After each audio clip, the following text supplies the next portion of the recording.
मैं Sanjay Saini, HOD electronics, government polytechnic college Alwar. जैसा कि मैंने पिछली क्लास में आपको कार्बन माइक्रोफोन के बारे में बताया था, इस क्लास में मैं आपको कंडेंसर माइक्रोफोन के बारे में बताऊंगा। तो सबसे पहले हम इसकी कंस्ट्रक्शन को लेंगे कि कैसे ये बना होता है, और उसके बाद इसका थोड़ा फ्रीक्वेंसी रेस्पॉन्स देखेंगे, इसके एडवांटेज डिसएडवांटेज पर डिस्कशन करेंगे। तो let start with the it's block diagram, ये कैसे बना होता है। प्लेट है एक, तो लाइट सर्कुलर डायफ्राम है मेटल का। This is light circular diaphragm, जो देख रहे हैं आप इसमें डायफ्राम ये, और यूजुअली ये स्टील और एल्युमिनियम का होता है।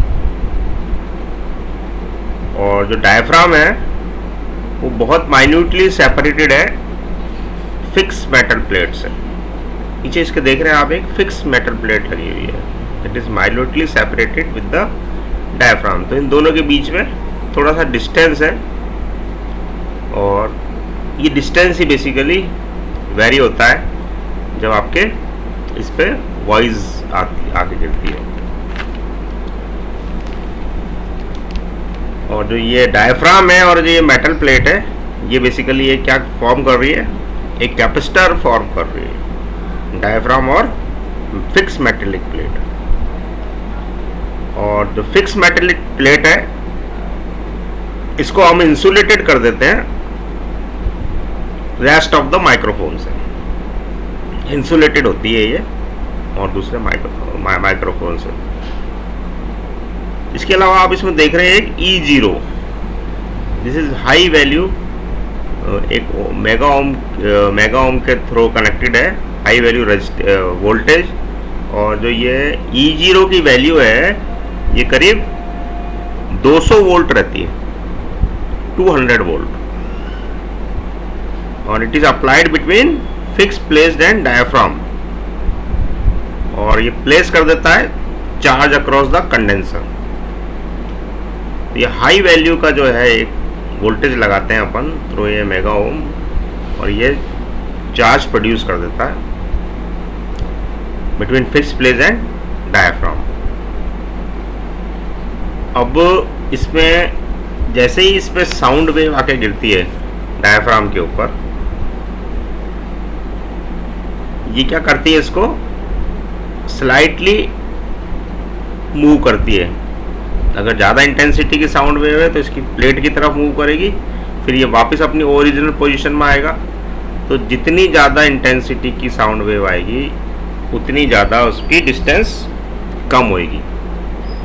तो ये डायफ्राम और प्लेट, फिक्स प्लेट, ये कैपेसिटर की दो प्लेट हो गई, इनके बीच की डिस्टेंस चेंज हो रही है, और इन डिस्टेंस के चेंज होने के कारण जो कैपेसिटर है वो चेंज हो रहा है। अब ये जो चेंजेस है कैपेसिटर्स का, produce a corresponding voltage across the resistance R। Large value resistance के क्रॉस ये वोल्टेज प्रोड्यूस करता है, एंड उसके बाद ये जो वोल्टेज है वो कहाँ फीड कर देते हैं, एक प्री एम्पलीफायर सर्किट पे फीड कर देते हैं। यहाँ पर ये जो प्री एम्पलीफायर सर्किट बता रखा है, ये ट्यूब का सर्किट है बेसिकली। इसमें अपन हम ट्रांजिस्टर यूज़ करते हैं, तो आप इसमें एक कॉमन एमिटर ट्रांजिस्टर लेके भी इसका एक प्री एम्पलीफायर सर्किट आप बना सकते हैं। तो जो आउटपुट है आपने, उससे ये प्री एम्पलीफायर के आउटपुट से मिल जाती है।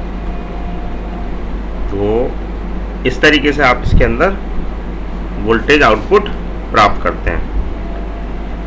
अब ये जो वोल्टेज आउटपुट प्राप्त होगा वो क्या होगा, वेरिएबल होगा। और कैसे वेरिएबल होगा, ये क्यों वेरिएबल होगा, क्योंकि डायफ्राम के ऊपर जो साउंड वेव आ रही है, उस साउंड वेव के कारण आपकी जो है ये डायफ्राम मूव कर रहा है टुवर्ड द फिक्स प्लेट, तो डायफ्राम और प्लेट के बीच में डिस्टेंस वेरी हो रहा है, डिस्टेंस वेरी हो रहा है तो कैपेसिटेंस वेरी हो रहा है। तो इसके वेरिएशन के कैपेसिटर के वेरिएशन के कारण जो ये आउटपुट के अंदर वेरिएशन मिलेगा आपको।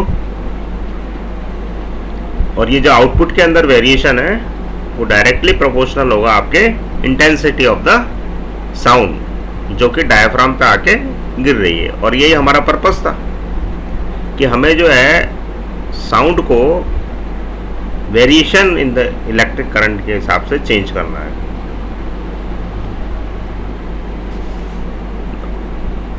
आउटपुट जो है कंडेंसर, इसका कंडेंसर माइक्रोफोन का कांस्टेंट रहता है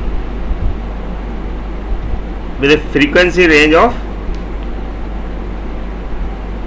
500 टू 5 किलोवाट्स। अपन इसका आगे की स्लाइडों में इसका फ्रीक्वेंसी रेस्पॉन्स देखेंगे तो इसका आउटपुट कांस्टेंट रहता है 500 टू 5 किलोवाट्स तक। और जो सेंसिटिविटी है ये भी हाई होती है इसकी और फेयरली कांस्टेंट होती है over a wide range of frequencies. जब फ्रीक्वेंसी रेस्पॉन्स देखेंगे हम इसका अब पढ़ेंगे। तो ये आपने देखा इसके अंदर ब्लॉक डायग्राम का, इसको आगे की स्लाइडों में इसका वर्णन दिया हुआ है। तो ये देखिए इसमें कंडेंसर माइक्रोफोन रेस्पॉन्ड किसके करता है, capacitance between a fixed metal plate and very thin stretch metal diaphragm.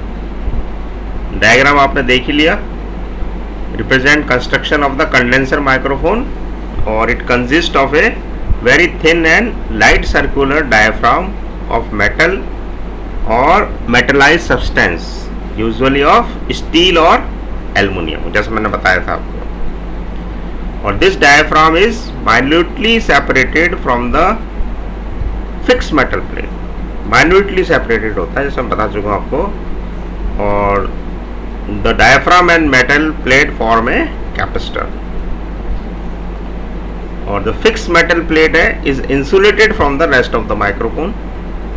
और पोलराइजिंग वोल्टेज E0 जैसे मैंने बताया था आपको ब्लॉक डायग्राम की साइड में, इसकी जो वोल्टेज होता है वो 200 वोल्ट का अप्लाई करते हैं between fix plate and diaphragm, thus placing a charge across the condenser. और जब when the sound wave strike the diaphragm and it causes to move slightly toward and away from the plate, तो value of the capacitor changes accordingly. और ये दो these changes in capacitance produce a corresponding voltage across the resistance R and this voltage is fed to the tube preamplifier or we may use a transistorized common emitter preamplifier also। आपने पढ़ रखे हैं pre amplifier के circuit ADC के अंदर, आपको सबको पता है कॉमन एमिटर एम्पलीफायर जो है आप यूज कर सकते हैं as a preamplifier. Output of the condenser microphone is fairly constant रहती है over a frequency range 500 to 5000 hertz और 5 kilohertz. Sensitivity is reasonable and fairly constant over a wide range of frequency. और the open circuit response of the condenser microphone is independent of the such variable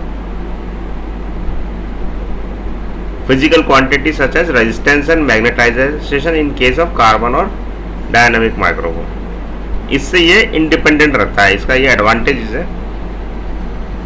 तो advantage क्या हो गया इसके, एक तो ये हो गया इसमें जो इसका फ्रीक्वेंसी रेस्पॉन्स है वो कांस्टेंट रहता है, सेंसिटिविटी कांस्टेंट रहती है, fairly constant over a range of 500 to 5 kilowatts तक। इसके अलावा इसमें सेंसिटिविटी इसकी कांस्टेंट रहती है। और दूसरा क्या है इसमें, ये जो है इसके the open circuit response of a condenser microphone is independent of such variables जैसे resistance and magnetisation in case of carbon microphone. इसके अतिरिक्त इसका डिसएडवांटेज क्या क्या है? डिसएडवांटेज है इसका, it has very high internal impedance. इसका जो इंटरनल इम्पीडेंस होता है वो बहुत ज़्यादा होता है। तो अब इंटरनल इम्पीडेंस ज़्यादा हो गया तो आपको इसके अंदर, क्योंकि करंट इसकी कम हो जाएगी, तो आपको क्या जरूरत पड़ेगा? एक pre amplifier just following the microphone. तो इंटरनल इम्पीडेंस के कारण हमें एक इसके अंदर प्री एम्पलीफायर लगाना पड़ता है जस्ट फॉलोइंग द माइक्रोफोन। दूसरा डिसएडवांटेज क्या है कंडेंसर माइक्रोफोन का? आपको 200 वोल्ट की सप्लाई यूज़ करनी पड़ रही है। आपने देखा था ना बी, जो अपन ने कंडेंसर चार्ज क्रिएट करने के लिए 200 वोल्ट की एक सप्लाई लगाई थी। तो 200 वोल्ट की सप्लाई एक बल्कि एक हैवी पावर सप्लाई हो जाती है। और किसको करने के लिए करते हैं अपन? Polarising high DC voltage of the order of 300 volts और 200 वोल्ट्स। तो ये एक बहुत हैवी सप्लाई हो जाती है जो इसके अंदर चाहिए। अब आपको अगर हाथ में लेके इसको मूव करना है माइक्रोफोन को, तो वो हैवी हो जाती है, तो वो पॉसिबल नहीं हो पाता है। तो ये इसका एक डिसएडवांटेज है। तो आपने देखा कि एक तो हाई इंटरनल इम्पीडेंस इसका होता है, जिसके के कारण आपको प्री एम्पलीफायर यूज करना पड़ता है। और दूसरा जो डिसएडवांटेज है इसका, बल्कि power supply, high polarising DC voltage को प्रोड्यूस करने के लिए, जो कि 200 या 300 वोल्ट होता है, उसको प्रोड्यूस करने के लिए काम में होती है। तो ये इसके डिसएडवांटेज हो गए। एडवांटेज हो गए, आपने इसकी कंस्ट्रक्शन पढ़ ली। कंस्ट्रक्शन में आपने देखा कि इसमें 2 प्लेट होती है, और जो कि इसके कैपेसिटेंस के प्रिंसिपल पर डिपेंड करती है। कैपेसिटेंस के बीच की दूरी जो होती है वो साउंड वेव के आने से चेंज होती है, और चेंज होने के कारण कैपेसिटेंस चेंज होता है। ये जो कैपेसिटेंस चेंज होता है वो उसके कारण आपके आउटपुट करंट चेंज होती है, और ये जो output current is changes according to the intensity of the sound, जो कि डायफ्राम के ऊपर आके गिरती है। तो आपका प्रिंसिपल पूरा हो जाता है ये कि आपने जो है साउंड वेव को इसके अंदर कन्वर्ट कर दिया। और डिसएडवांटेज आपने देख ही लिए इसके क्या क्या डिसएडवांटेज है। एडवांटेज पहले तो देख लिया आपने कि फ्रीक्वेंसी रेस्पॉन्स इसका फ्लैट रहता है, करीब करीब 5000 हर्ट्ज तक और 5 किलो हर्ट्ज तक। सेंसिटिविटी इसकी स्टेबल रहती है। डिसएडवांटेज में आपने 2 डिसएडवांटेज देखे इसके, मेजर डिसएडवांटेज। पहला तो ये था कि इसका हाई इंटरनल इम्पीडेंस होता है, तो आपको एक प्री एम्पलीफायर की जरूरत पड़ती है जस्ट फॉलोइंग द माइक्रोफोन। और दूसरी बात यह है कि इसमें क्योंकि 200 volt polarising high voltage DC चाहिए, तो उसके लिए सप्लाई जो आप लगाओगे वो बड़ी हैवी हो जाएगी। तो अब इस हैवी सप्लाई के कारण आपको लगानी पड़ेगी इसको। तो आपको अगर इसको मूवमेंट करना है हाथ में लेके, तो वो पॉसिबल नहीं होगा हैवी सप्लाई के कारण। तो ये इसके 2 डिसएडवांटेज हो गए। तो हमने इसकी कंस्ट्रक्शन पढ़ी और इसके एडवांटेज डिसएडवांटेज पढ़े। अब हम फोकस करते हैं इसके फ्रीक्वेंसी रेस्पॉन्स पे। तो जो आने वाली स्लाइड है आपकी फ्रीक्वेंसी रेस्पॉन्स की, उसमें हम देखेंगे कि ये इसका फ्रीक्वेंसी रेस्पॉन्स कैसे वेरी करता है। तो ये जो स्लाइड है आप देख रहे हैं अब आगे की, इसमें आप देख रहे हैं इसके अंदर इसका फ्रीक्वेंसी रेस्पॉन्स। तो फ्रीक्वेंसी रेस्पॉन्स में आप देख रहे हैं उसका वाई एक्सिस क्या है, गेन है किसमें, डीबी के अंदर, डेसिबल के अंदर। डेसिबल आपको पता ही है क्या होता है, it is the output upon input का लॉग ले लेते हैं अपन बेस टू 10, और अगर ये पावर के अंदर है तो 10 log base two 10 P0 upon PI हो जाता है। और अगर आप वोल्टेज में ले लें तो ये हो जाता है आपके 20, क्योंकि P की वैल्यू क्या होती है, V0 स्क्वायर अपॉन R, तो V0 square upon R upon VI square upon R लगा दें, R से R कट जाएगा तो V0 अपॉन VI का होल स्क्वायर बच जाएगा। तो 10 log base 10 V0 upon VI का होल स्क्वायर हो जाएगा, तो 2 बाहर आ जाएगा, तो 20 लॉग V0 अपॉन VI। और अगर आप इसको पावर में ले रहे हैं तो it is 10 log V0 upon P0 upon PI। क्यों डेसिबल में लिखते हैं अपन को, डेसिबल में लिखने में सहूलियत होती है, क्योंकि अब सपोज करो आपका जो गेन है वो 10 टू पावर 5 है, 10 टू पावर 5 है, तो 10 टू पावर 5 के अंदर आपको 5 जीरो लगानी पड़ेगी। और अगर आप इसको डीबी में लिख देंगे, पावर गेन अगर उसका 10 टू पावर 5 है तो डीबी में कितना हो जाएगा, ये 10 log 10 to power 5, 10 to power 5 का 5 बाहर आ जाएगा, तो 10 इंटू 5 50 डीबी का इसका गेन हो जाएगा। तो इसलिए हम इसको डीबी में लिखते हैं। और जो इसकी आप एक्स एक्सिस देख रहे हो, ये किसमें है, फ्रीक्वेंसी इन हर्ट्स है। अब आप देख रहे हैं इसके अंदर 100, 200, 400, 1000, 2000, 4000 इस तरीके से मल्टीपल में है ये। तो इसके लिए आपको वही, अगर सेमी लॉग पेपर ले लोगे तो वो बेटर रहता है इसके अंदर, स्केलिंग के अंदर। सेमी लॉग पेपर के अंदर आपका जो ये एक्स एक्सिस होता है वो लॉगरिथम होता है, और वाई एक्सिस जो होता है वो डिकेडिक होता है। तो आपने जो गेन को तो रख दिया वाई एक्सिस पे, जैसे देख रहे हैं अपन -45 dB और -50 dB का ये गेन है इधर, और फ्रीक्वेंसी रख दी हमने एक्स एक्सिस पे। तो फ्रीक्वेंसी स्टार्ट हो रही है कहाँ से, 40 हर्ट्स, फिर 100 hertz, 200 hertz, 400 hertz, 1 kilo hertz, 2 kilo hertz, 4000 and then 10,000 तक इसमें दिखा रखा है।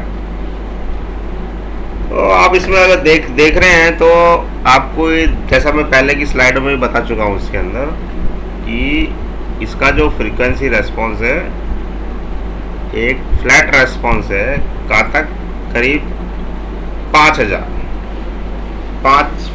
किलो हर्ट्ज तक ये यूनिफॉर्म रेस्पॉन्स देता है।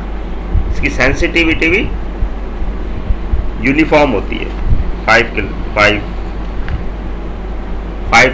किलो हर्ट्ज तक। और जो इसका पीक देख रहे हैं आप, ये एकदम पीक आ गया है इसका। ये जो पीक है ये आता है करीब 6 किलो हर्ट्ज, 6000 हर्ट्ज से, जो कि ये इसको हम कह सकते हैं ये इसकी फंडामेंटल फ्रीक्वेंसी है, फंडामेंटल फ्रीक्वेंसी है। तो पीक रेस्पॉन्स आया किस पे, 6000 हर्ट्ज पे, जो कि ये इस माइक्रोफोन की फंडामेंटल फ्रीक्वेंसी है।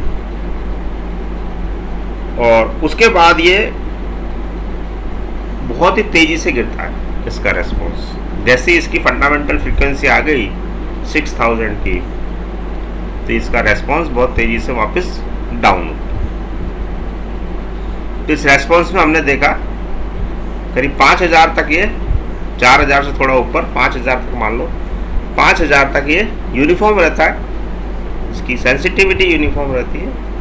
उसके बाद 6000 के ऊपर इसमें एकदम पीक पे जाता है इसका रेस्पॉन्स, जो कि इसकी फंडामेंटल फ्रीक्वेंसी हो गई।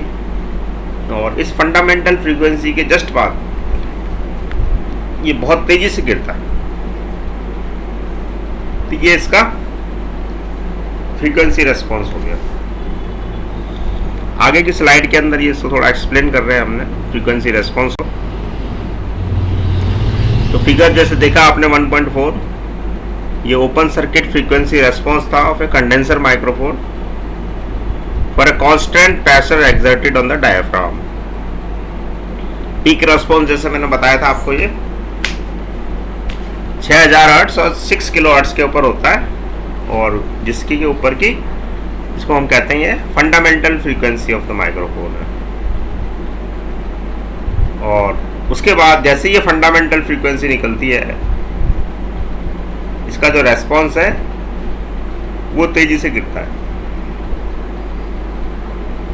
तो इस तरीके से हमने इसका, आपने देखा इस माइक्रोफोन के अंदर, कंडेंसर माइक्रोफोन में, कि ये जो कंडेंसर माइक्रोफोन है बेसिकली आपके कैपेसिटेंस के प्रिंसिपल पर आधारित है कि दो प्लेट के बीच की डिस्टेंस आप वेरी कर रहे हो किससे, साउंड से, और साउंड से जब वेरी कर रहे हो उसको डिस्टेंस को, तो कैपेसिटर चेंज हो रहा है, और ये आपने एक सर्किट में लगा रखा है।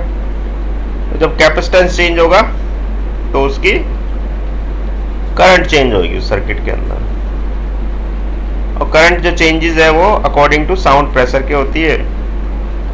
तो ये हमने देखा है इसके ब्लॉक डायग्राम के अंदर, इसकी कंस्ट्रक्शन पढ़ी, इसके एडवांटेज पढ़े, डिसएडवांटेज पढ़े।